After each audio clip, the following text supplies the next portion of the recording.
The provincial government of Bohol saw the necessity to restore the Pondo Candagan route in Loan. Hence, the rehabilitation of the Pondo Candagan farm to market road was realized to provide access and link from production sites to the market. The contractor shared their experiences during the procurement process of sub-projects under PRDP. During that time, sa bidding pa, usami sa contractor nga ni attend. Pag-abot ni Gob Umintado, so ilang gi kuan sa World Bank nga ang bakit ang lowest bidder ko nga dili ko na-award ani nga projeka.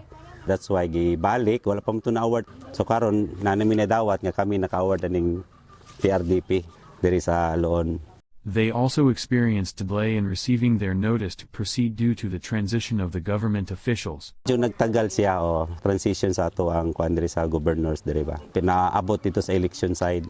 They also shared their experiences during the start of implementation. Naabot sa holidays, mo din nag-start nami sa first week of January. Pero ang amuag yung full mobilization na nas mga second week of January na, about sa mga equipment sa mobilization, sa mga bulks na mo sa mga aggregates, to prepare lang sa pag-implementation na yun by second week of January. Nag-revise na po mi para mga encounter nga mga na-issues para makapagsugod na yun mi. Pero nang nitabang na mo as a team na po dito sa PEO po, dako katabang kami nag-joint survey balik. They also experienced issues and challenges during the start of their construction. Actually, naagi mga hindrance labaw ning na mga doon sa mga right of way na mga conflict doon sa mga balay, sa mga poste sa LGU, sa mga PLDTs, or sa mga buhiko. So gitagaan man lang aksyon po noon. During the implementation of the sub-project, the contractor also experienced different challenges that affected their progress. Ang number one is ang pinaka-major talaga nga to false major nga issues, no? For example, ganing mga heavy rains. So di gato na milikayan diri sa lugar sa Bohol. And then number two is ni compromise ang amo ang plans versus doon sa ASTIC plan nga previous nga atong gisundan. Nya naatay mga additional sa ato mga quantity nga wala sa plano. Pero bisa actual is kinahanglan gyud nato siya nga maisubay. So that's why nga naatay variation order ma-extend ta at that time nga karon nahitabo nga niabot ta up to July at ato ang contract of extension. Usa sa hindrance po nato no ang kaning mga residente po na kuan po labaw na mag-uwan. So naman po may plano po nga gisundan. So naay portion dito sa tulo o upat ka barangay nga di pag ginamo mailabtan kana mi giuna diri sa pundol nga side. So expected yun sila kay naapatas under ongoing construction pa siya. So naagi mga reklamo pero ang kitagaan din naman nila sila pagtagad nga inani ang naaslay number of days nga moabot ng dito silang punto silang mga barangays. The contractor also ensured the safety of their workers on site, especially during the season wherein the weather was too hot. Una, gi-ensure na mo nga among worker well-oriented sa safety. Sila mismo maka-identify na sila sa mga imminent danger nga pwede nga mahitabo. Dayon sunod, atoa silang gi-conduct og 8-hour mandatory training as per compliance nato sa DOLE. Dayon i-educate nato atong mga worker gyud about sa mga hazard nga pwedeng mahitabo dinhi sa site. Natay train pud ng atong mga safety diri about sa first aider. So napunta yung mga first aid kit nga ready na standby na kumpletong tambal, mga medical kits nato kumpleto ta. So depende sa ato ang kuan kung di na makuha nato, so natay mga emergency response nga pwede nitong matawagan in terms nga medyo kuan ang problema. Among worker mag-start og 7:15, mahuman mi og 11:30 sa udto. So ang among worker gitagaan na mo og 30 minutes to 12 nga maglungag.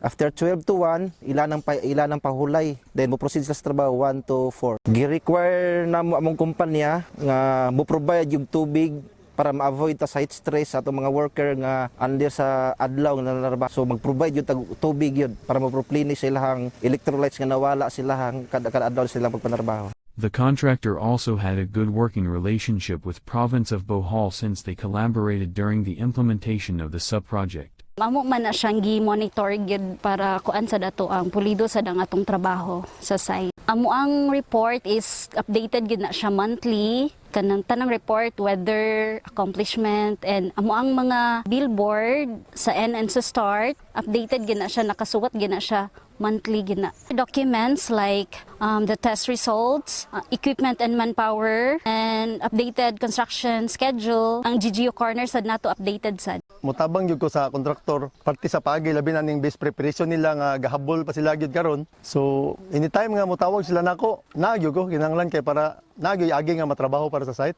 Sa pagkakaroon, naamang time nga gusto silang mag-overtime or mag-double time. If need nila ang amo ang presence sa site engineer and the material engineer, anytime pwede mi nila ma-call.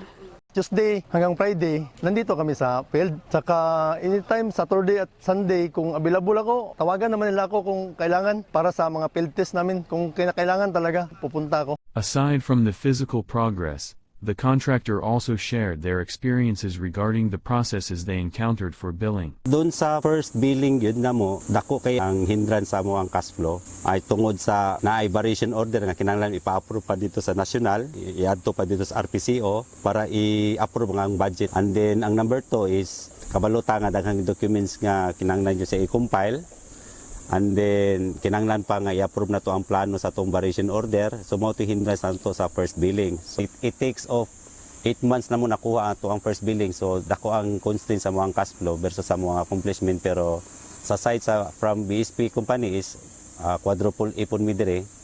So, ang ako ang amo is nag-offer gid siya para lagi mahuman sa first project diri sa Bohol nga dili nato ma-sacrifice pa na mo ang project. The contractor also shared their experiences in PRDP compared to their experiences with other government agencies. Totally documented lang yun ang PRDP. So, okay naman po siya. Kinanglan yun siya every item na siya yung mga requirements yun siya. For example lang sa mga layer na agyo siya FDT, lagi na natin ipakita, geotagging. First naman na siya ma-processing is listed, pero ngayon, ni-come up na po na mo ang mga staff na kinanglan mo gini ato ang ihabit sa to ang pagkuha na to mo. Hindrance sa pagkuha na to sa collection sa billing. Since the closing of AF2 is fast approaching, the contractor also committed to complete the subproject on July 2024. Naay umaabotay nga bulk nga materials by next week, which is kading mga rebars na mo, and then ang item 200 na nami duha ka alternative nga resources nga para mag-supply. And then ang mga semento pod is kuha na pod siya gikan sa Cebu, mag-deliver na pod may by next week. So hopefully nga mahuman na to ang first lane by second week of April, and then mag-double lane na ta by third of week. Manpower supply is naami karagdagan para sa ato ang stone masonry at saka sa open canal nga major item po.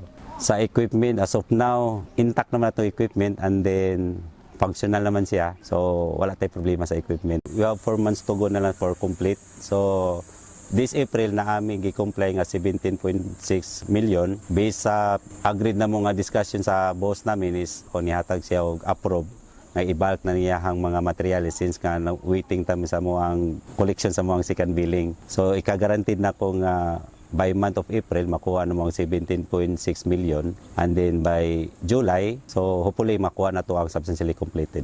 Basta consideration lang nga inani ang panahon nga walay mga false major nga mga issues. Truly, the constructed road will not just bring smiles from the subproject beneficiaries, but also signal the commencement of expanded opportunities for an enabled and empowered communities.